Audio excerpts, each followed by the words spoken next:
Assalamualaikum warahmatullahi wabarakatuh. Jumpa lagi dengan channel Nursingpedia. Baiklah teman-teman pejuang P3K Perawat, pada kesempatan kali ini kita akan kembali latihan soal kasus keperawatan dalam rangka persiapan seleksi P3K Perawat tahun 2022. Bagi teman-teman yang baru saja gabung di channel ini, silahkan subscribe dan nyalakan tombol loncengnya supaya teman-teman bisa mendapatkan notifikasi video-video terbaru di channel ini. Langsung saja kita ke soal pertama.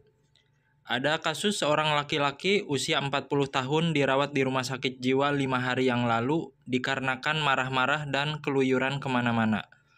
Hasil pengkajian perawat, klien tampak bicara sendiri, mondar-mandir, tertawa sendiri, dan ketika ditanya, klien mengatakan dirinya melihat sosok orang tua di dekatnya. Apa diagnosa keperawatan yang tepat pada kasus tersebut? A. Resiko perilaku kekerasan. B. Isolasi sosial.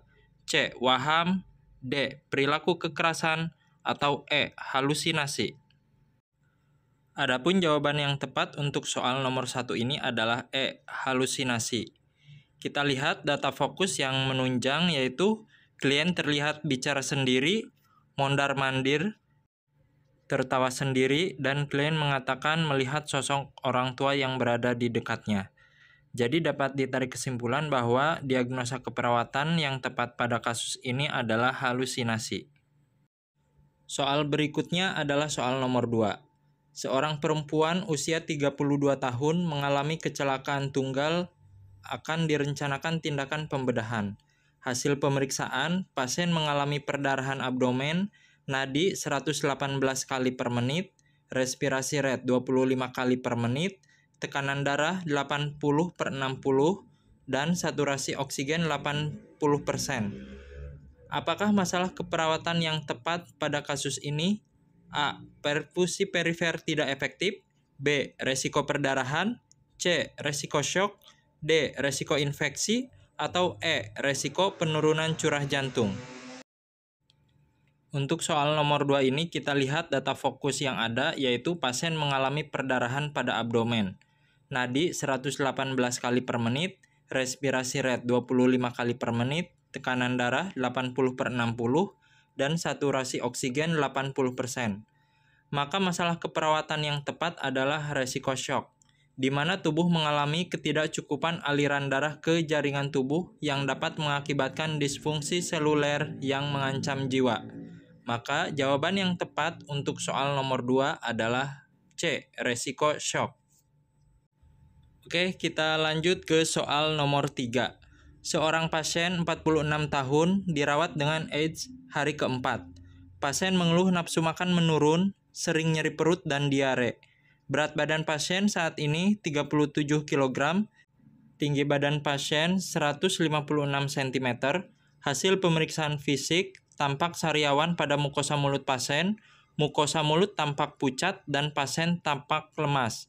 Hasil auskultasi bising usus terdengar 45 kali per menit. Pertanyaannya, apakah masalah keperawatan yang tepat pada kasus tersebut? A. Hipovolemi. B. Nyeri akut. C. Defisit nutrisi. D. Disfungsi motilitas gastrointestinal. Atau E. Resiko ketidakseimbangan cairan. Seperti biasa, kita harus tahu dulu data fokusnya. Pada soal nomor 3 ini, data fokusnya pasien mengeluh nafsu makan menurun, sering nyeri perut dan diare, berat badan pasien saat ini 37 kg, tinggi badan pasien 156 cm, hasil pemeriksaan fisik tampak sariawan pada mukosa mulut tampak pucat, dan pasien tampak lemas. Maka jawaban yang tepat pada kasus nomor 3 ini adalah C, defisit nutrisi. Alasannya, karena defisit nutrisi yaitu asupan nutrisi tidak cukup untuk memenuhi kebutuhan metabolisme yang ditandai dengan berat badan menurun minimal 10% di bawah rentang ideal. Pada kasus ini telah terjadi penurunan berat badan pada pasien. Selain itu juga terdapat data minor yaitu nyeri perut, nafsu makan menurun, bising usus hiperaktif, diare, sariawan, dan membran mukosa pucat. Kita beralih ke soal berikutnya, soal nomor 4. Seorang pasien 55 tahun dirawat dengan stroke hemoragik onset hari ketiga dan kesadaran apatis. Anggota gerak bagian kanan lemah dengan kekuatan otot 2. Pasien mengalami demam, sesak nafas dengan respirasi rate 30 kali per menit, batuk berdahak dan sulit dikeluarkan. Pasien mendapatkan terapi manitol, IV line, dan nebulizer 2 kali per hari. Masalah keperawatan yang tepat pada kasus tersebut adalah A. Gangguan mobilitas fisik, B. Perfusi cerebral tidak efektif, C. Pola napas tidak efektif, D. Bersihan jalan nafas tidak efektif, atau E. Hipertermi. Nah, untuk menjawab soal-soal kasus keperawatan, teman-teman harus langsung membaca terlebih dahulu pertanyaan dari soal tersebut. Lalu setelah itu, teman-teman harus fokus mencari data-data yang menunjang untuk menjawab pertanyaan tersebut.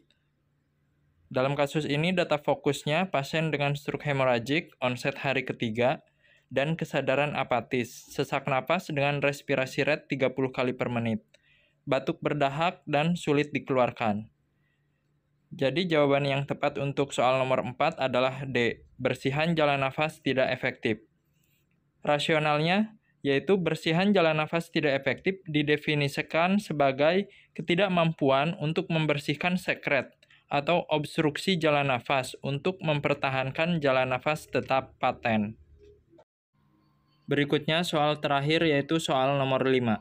Seorang pasien 48 tahun dirawat karena ulkus diabetikum. Riwayat DM tipe 2 dengan luka ulkus di tungkai kiri ukuran 3 x 2 cm. Terdapat pus, nyeri, dan berbau. Pasien tampak lemas, pusing, dan mengantuk. Tekanan darah 100 per 70 mm Hg, nadi 100 kali per menit, kadar glukosa darah 56 mg per desiliter, dan Hb 12,5 gram per desiliter. Prioritas tindakan keperawatan pada pasien tersebut adalah A. Berikan injeksi intravena glukosa 40%, B. Berikan pasien teh manis dan permen, C. Lakukan perawatan luka, D. Berikan terapi cairan intravena, atau E. Injeksi insulin. Kira-kira jawaban yang tepat untuk soal nomor 5 yang mana, teman-teman? Yang ditanyakan dalam soal nomor 5 ini adalah prioritas tindakan keperawatan. Kita lihat dulu data fokusnya yaitu riwayat DM tipe 2 dengan luka ulkus di tungkai kiri ukuran 3 x 2 cm. Pasien tampak lemas, pusing, dan mengantuk. Tekanan darah 100 per 70, nadi 100 kali per menit, kadar glukosa darah 56 mg per desiliter. Maka jawaban yang tepat untuk soal nomor 5 adalah B. Berikan pasien teh manis dan permen. Rasionalnya, masalah keperawatan yang tepat adalah ketidakstabilan kadar glukosa darah yang ditandai dengan kadar glukosa di bawah normal. Jadi kondisi pasien ini sudah dalam keadaan hipoglikemi.